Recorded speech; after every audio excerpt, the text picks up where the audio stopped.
Welcome back to page 121. Today we're going to take a look at scrolls in AD&D. Scrolls of magical type can be found in Unearthed Arcana and the Dungeon Master Guide. I'm going to go into the scrolls that can be found here in addition to scrolls that your characters can make starting at 7th level, whatever spellcasting class they are. So scrolls, in my opinion, are an underused, underestimated resource in AD&D, and it's one that you can be adding to your repertoire. I also want to remind everyone I'm doing a push for subscribers. I'm going to that magical 1,000. I'm over 750 as of the recording of this video. If you've been on the fence and would like to help me out, I would appreciate it. Over half my views come from non-subscribers. I'm just trying to get to that magical 1,000, help the channel grow, and just help things in general. So if you can help me out, I'd appreciate it. But today's topic on page 121, magical scrolls. Scrolls in AD&D can often be an overlooked magic item. Very often the DM will only use them as ways to give players new spells for their characters, specifically magic user and illusionist, or just a little non-such magic item to give out into the pile. I think they have greater utility than that, and I think they can really broaden and expand your game. So we're going to go to the scroll write-up on page 117, not page 121, of the Dungeon Master Guide. And we're going to look at the manufacturer of scrolls. Okay, that's pretty straightforward. So basically, any spellcasting class, that is cleric, druid, magic user, and illusionist, can write up scrolls. They can start doing that anytime after or beginning at 7th level. So a 7th level druid or a 7th level MU or illusionist, they can write up scrolls, cleric, 7th level. Basically, it's for storage of spells that otherwise might not be at your character's fingertips. Now, the idea is that I give out some scrolls, and I have a magic user in my campaign, and he's hit 7th level, and he needs some 4th level spells going forward. So I'm going to go ahead and I'm going to give him a couple of new spells and maybe another 3rd level spell he doesn't have. A lot of campaigns don't even track which spells the player characters use or have access to. A lot of DMs will just kind of say, here's the book. I generally will restrict what spells the player characters have access to, unless there's some kind of resource, once they're 12th level or something like that, and they're in the city of Greyhawk and have access to the Grey College. Then I pretty much am freer with that. I make them use up some cash in order to get those spells to put in their spell book. But as treasure goes, the spell can be given out, or the scroll can be given out with spells upon it, up to 7 spells per scroll. And the idea for that is they can be used to then transcribe into your spell book, which makes the spell fade, or they can be cast into a combat or into a situation at need. So they're, in my opinion, a very useful magic item, especially lower level ones. And I do give them out a fair amount. And there's an element of this that my players don't take advantage of, and that's that starting at 7th level, they can also start making their own scrolls.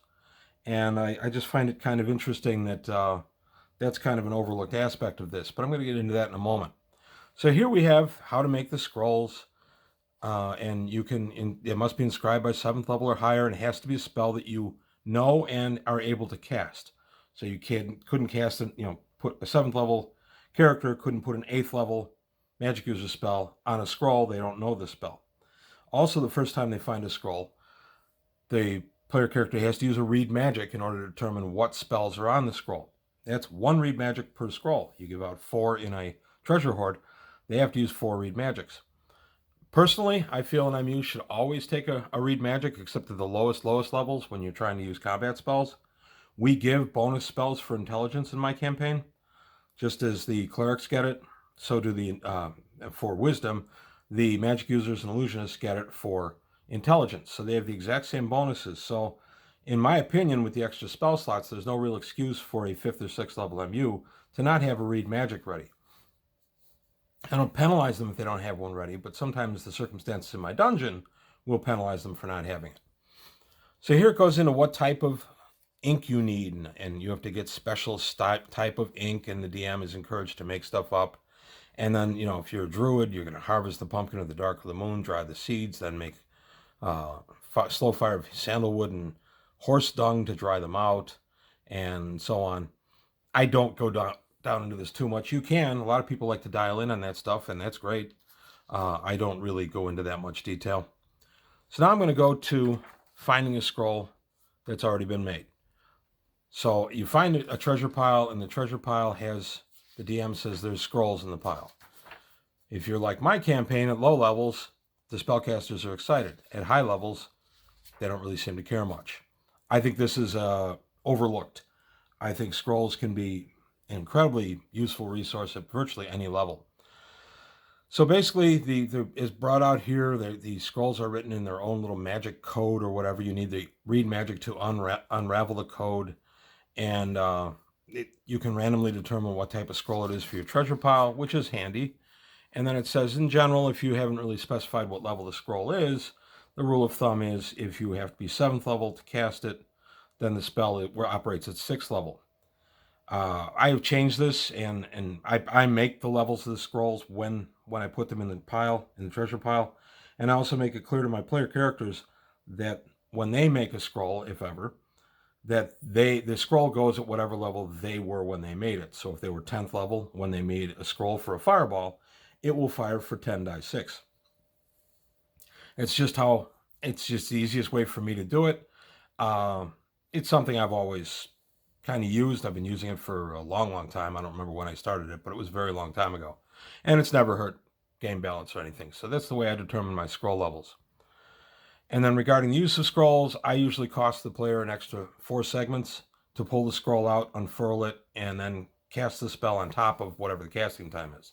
So if it's 3-segment casting time and they have to pull the scroll out and unfurl it, and again, depending on how the scroll is stored, I may make it as many as 6 segments for them to find it and pull it out. Then it's going to be, 6 segments to find it, pull it out, and then 3 segments to cast it, so 9 segments total. So it can be a pretty big penalty if you don't have the scroll already to hand. So most often, if my players are going to use the scroll, they'll tell me beforehand. I've pulled it out, I've got it ready. So that's how scrolls are found in treasure piles. There are many magical scrolls. I'll touch on these briefly. And these appear often in my campaign. Protection from demons. It hedges the demon. He can't touch you.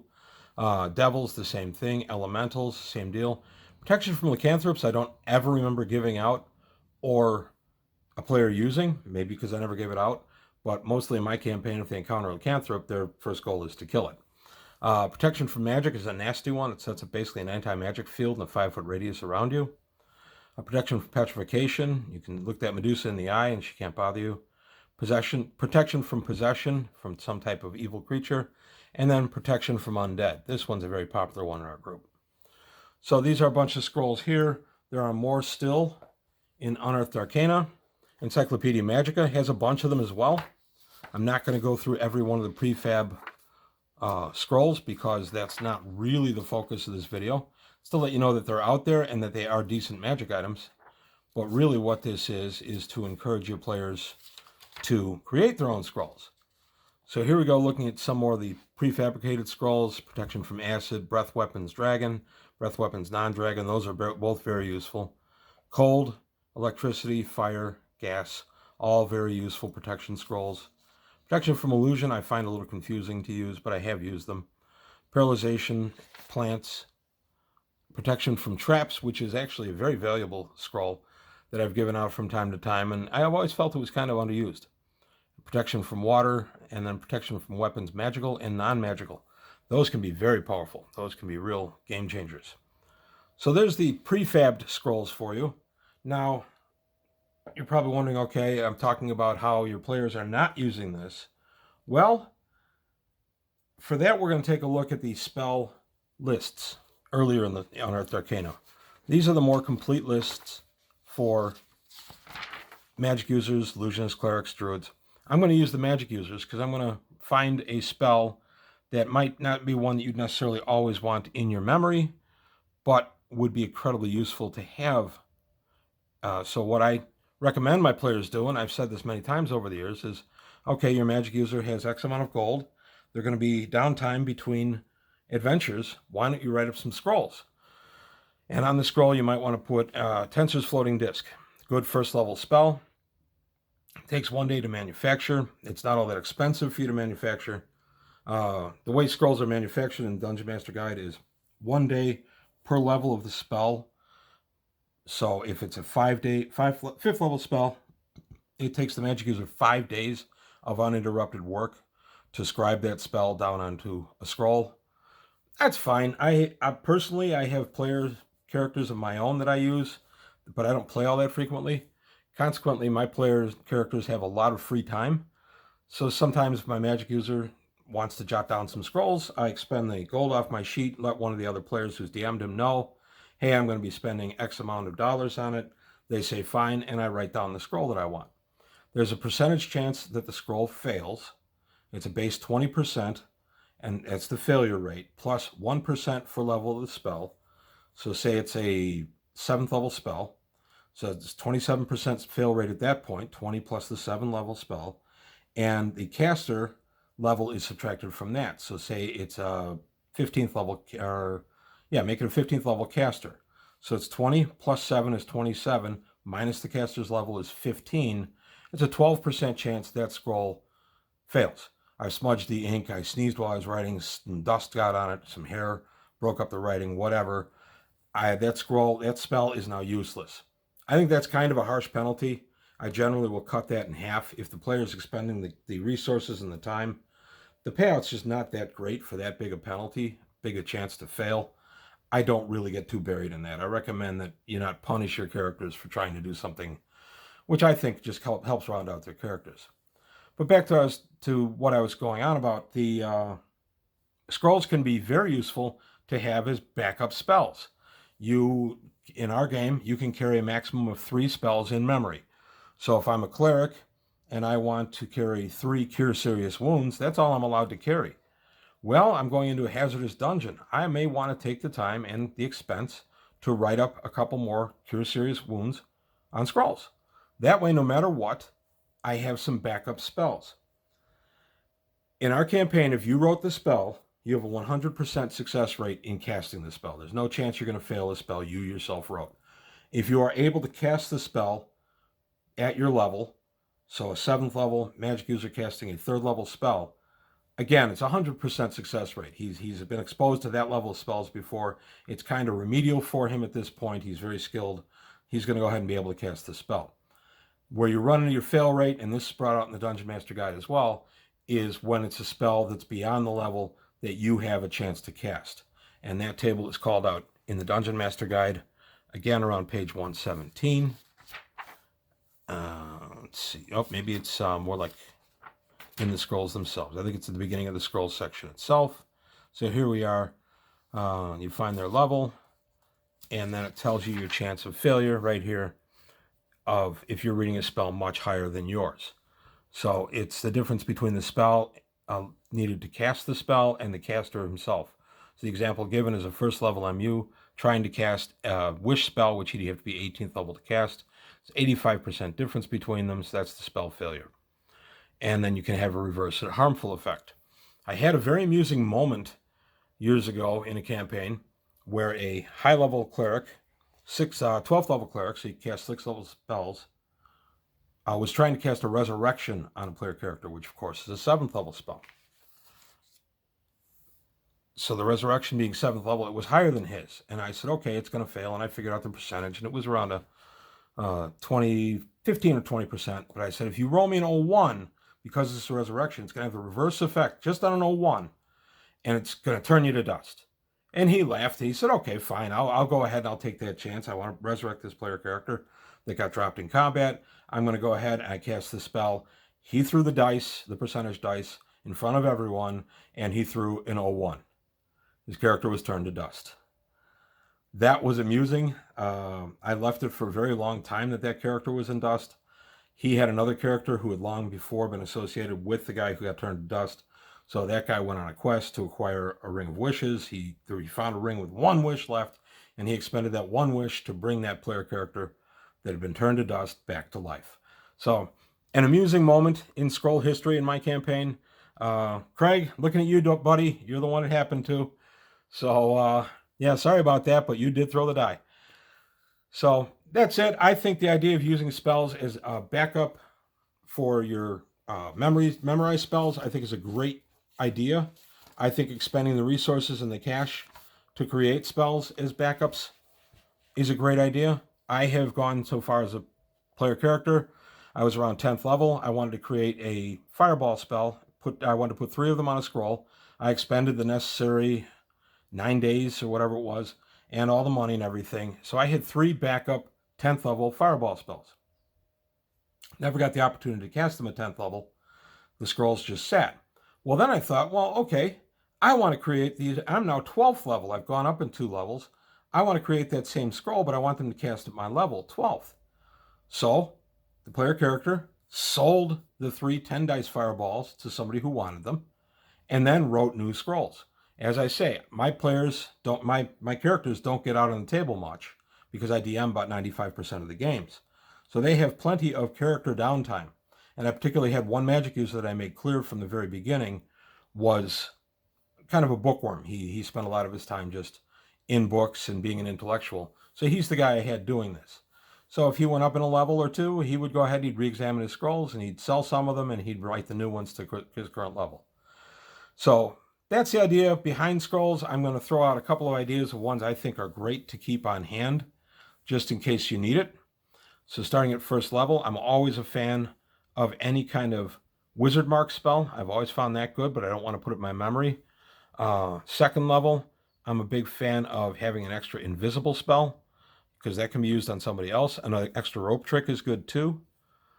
Third level, Sepia Snake Sigil, always a good one to have. Water breathing, always useful to have around, and tongues. Fourth level, as you see, you go up in levels, you get a few more that you maybe don't want to commit to memory, but would be handy to have. So in fourth level, hallucinatory terrain is one that comes to mind. Polymorph other or polymorph self, both useful to have on hand. And an extra stone skin never hurt anybody. We get up to 5th level, always have a backup teleport. Transmute Rock to Mud, Wall of Force, always a good one to have at 5th level. And so on. I'm not going to go through each of the levels, but you get the idea. So spells you might not want to carry in the limited volume in your head, you can back up on paper and have ready to cast at need. One other quick thing I did as a DM years ago is I gave one of my player characters +3 staff, +3 attack, +3 damage. This player was about 8th level, and I wanted to boost his spellcasting a little bit, but I didn't want to make him too powerful. So what I did is I made it that any scroll he inserted into the hollow staff, basically staff of striking, but any scroll he inserted into there, he could cast each spell on that scroll once a day. That actually directed and focused that character in a way that he'd never thought about before. This guy became very scroll hungry. He wanted scrolls, and he wanted scrolls with diversified spells because he could have up to 7 of those on one scroll stuffed in his staff that he was able to cast once a day. And I made it a power of the staff that whatever level he was, that scroll would cast at that level. So it's quite a powerful magic item. As I said, he was getting up in levels, and I wanted to increase it a little bit. And this really boosted his power without really putting the game on its ear. So just a suggested magic item. I think I called it a Staff of Spell Storing, or Staff of Scroll Storing is what I called it. And I've given out a few of those over the years. Unfortunately, the last player that had one, he's kind of retired the character, and the guy before him, unfortunately, moved away from our group. So that's all I've got to say about scrolls and spells today. I hope you found some of the information useful. And if you did, please like and subscribe. As I said, I'm doing a subscription push now. Please remember the Patreon. I would appreciate some help on that as well, help the channel grow. And if you have any questions or comments, polite criticisms, I'm always interested. Just go ahead and leave them below. So thank you for watching, and I'll see you next time on page 121.